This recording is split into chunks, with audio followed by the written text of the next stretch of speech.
welcome those of you watching the game from Soldier Field. Bob Costas along with O.J. Simpson. Herschel Walker is shaking it up in the first half of the Metrodome. We'll talk to the Juice about that in just a moment. But first, quickly through the scores. As you know, Chicago with those 2 Neil Anderson touchdowns. He leads the league now with 10. 1 on a run, 1 on a reception from Tom Zach in this first half, and up 14-10 at the half against the Oilers. Miami is playing at Cincinnati, and the Bengals lead there late in the second quarter, 10-3. Let's take a look at some of the highlights. Don Shula trying to even his record at 3-3. His defense leads the National Football League in sacks. They pick up another one here as Jeff Cross gets his 6th of the season, sending Boomer Esiason to the turf. 9-yard loss. Now on the other side, Dan Marino hasn't been sacked in 17 games, but they do get pressure on him. And it's Jim Scow who bats this one down. He had 2 passes deflected on him in the first half. At that point, it's 3-0 Cincinnati. Up it to 10-0. It's Esiason off play action. Would you say that Rodney Holman was open? I'd say so. It's 10-3 at this point, late in the second quarter. 3-3 at the half at the Meadowlands. Raul Alegre with a 33-yard field goal for the Giants. You'll recall he beat the Redskins at the gun on the opening Monday night of the season. Chip Lohmiller has a 37-yarder for Washington. Phil Simms sacked 3 times, twice by Dexter Manley, and intercepted once in the first half. New England just got a touchdown against Atlanta. Flutie, 15 yards to Cedric Jones. They missed the extra point, but the big news is what happened immediately thereafter. Let's take a look as they kick off, and here it is. Deion Sanders at the 10-yard line. Watch him weave and cut. Spectacular running. You know, there are some people who think they're going to have to make him into an offensive player instead of a defensive back, not just returning kicks, but maybe make him into a wide receiver. He brought that kick back 66 yards. So Atlanta has the ball late in the second quarter, trailing at home 15-6. 3 Greg Davis field goals so far, including a 52-yarder for New England. Davis is the former Falcon picked up by New England as a Plan B free agent. San Francisco playing at Dallas. It's Steve Young in place of the injured Joe Montana. Joe out with the elbow, could play in an emergency. Young with a 36-yarder to Brent Jones. Steve Walsh a 32-yarder to Kelvin Martin. That ball game tied up at 7, and they are at halftime now in Dallas. Tampa Bay playing at home against Detroit, and the Buccaneers leading in this one 10-3. Ricky Reynolds ran back an interception of a Rodney Peete pass, 68 yards for a score. Joe Ferguson playing in place of the injured Vinny Testaverde had his first pass of the day intercepted, but Tampa Bay at 3-2 leads the 0-5 Lions 10-3. Now, big story, Herschel Walker. First time he touches the ball as a Minnesota Viking, he goes 51 yards with a kickoff return, unfortunately brought back by a penalty. His first carry from scrimmage, he goes 47 yards, might have scored, but he stumbled, caught from behind, and on the next play, Tommy Kramer was intercepted. All told, 8 carries, 69 yards in the first half for Herschel, and the Vikings lead Green Bay at the Metrodome 10-7. Juice? Tell you what, Herschel has already given them a lift, because after his 47-yard run, Minnesota really got jacked up and started playing football. They were down 7-0 at that time and getting pushed around by Green Bay, but they really come back.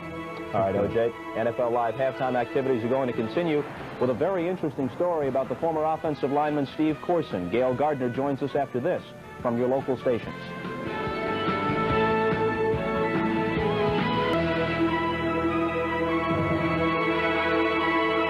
It's halftime, and we welcome you back to our NFL Live studios in New York. Like other football players, Steve Corson, the former Steeler and Tampa Bay offensive lineman, has written a book. In his case, though, he needs a publisher who can get it into print right away. That's because he's got quite a story to tell, and maybe not much time to tell it. Here's Gail Gardner. He was once a man of steel, fierce, strong, seemingly indestructible. For 7 years in Pittsburgh, Steve Corson was part of a frontline fortress that protected the more malleable bodies of the glamour boys behind him. His physicality was his calling card. The desire to be bigger, faster, stronger brought him to Super Bowl rings. But now, at the age of 33, it has all betrayed him. Steve Corson needs a heart transplant. I thought I had a stomach problem, some sort. My stomach was bloated. I had a little trouble breathing. I didn't know I was going through congestive heart failure. That's what was caused it. I thought it was an ulcer. I went to the hospital, and he was in intensive care and had wires and tubes and everything everywhere. And it really didn't sink in until about 2 days after he'd been in intensive care. And we started hearing stories from the nurse saying that he thought Steve's name would appear in the obituary column the next day. Steve Corson is still very much alive, but his world is no longer the same. Steve was diagnosed as having cardiomyopathy, a virus that attacks the lining of the heart, destroying its ability to function. Steve's heart on the left is quite enlarged next to a normal-sized heart. The disease is terminal. He can survive 2, maybe 4 years without a heart transplant. As a sophomore at the University of South Carolina 15 years ago, Steve was given anabolic steroids to enhance his strength and size.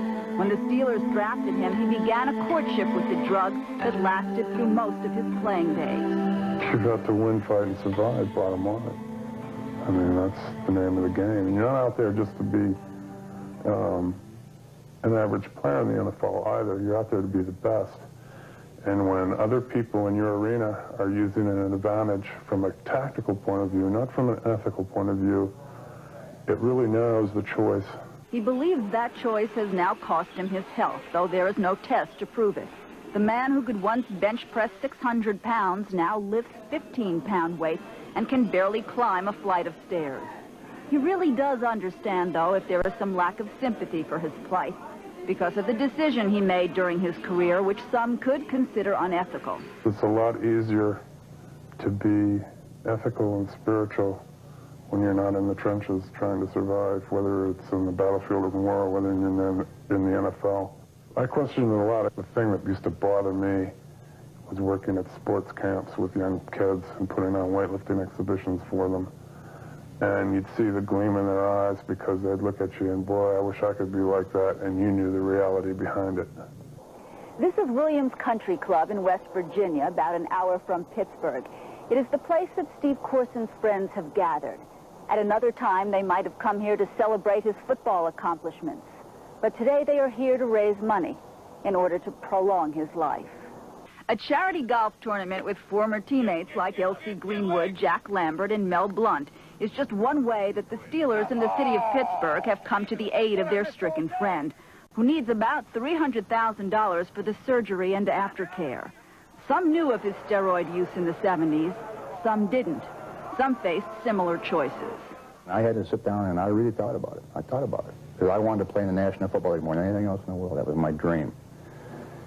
And I decided, hey, if I can't make it on my own, then it's not meant to be. And I just went ahead and I played my rookie year at 212 pounds, middle linebacker.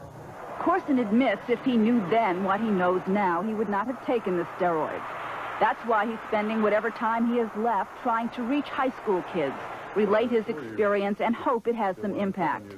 Meanwhile, he waits for the transplant, sincerely regretting that someone else will have to die so that he can live. Could they call you any day and say, we have a heart for you? I got my beep in my pocket right now. I mean, it could happen anytime.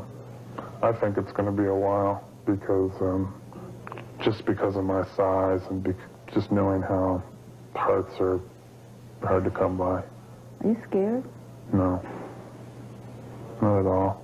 I think in some ways we really make each day mean something. I mean, nothing wild or fantastic, but we're lucky and we feel glad to have each day.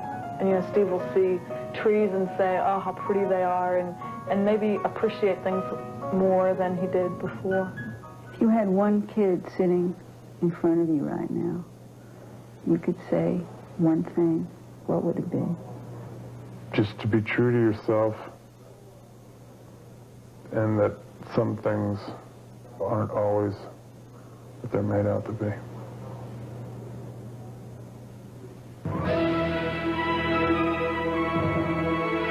NFL Live halftime activities continue after this.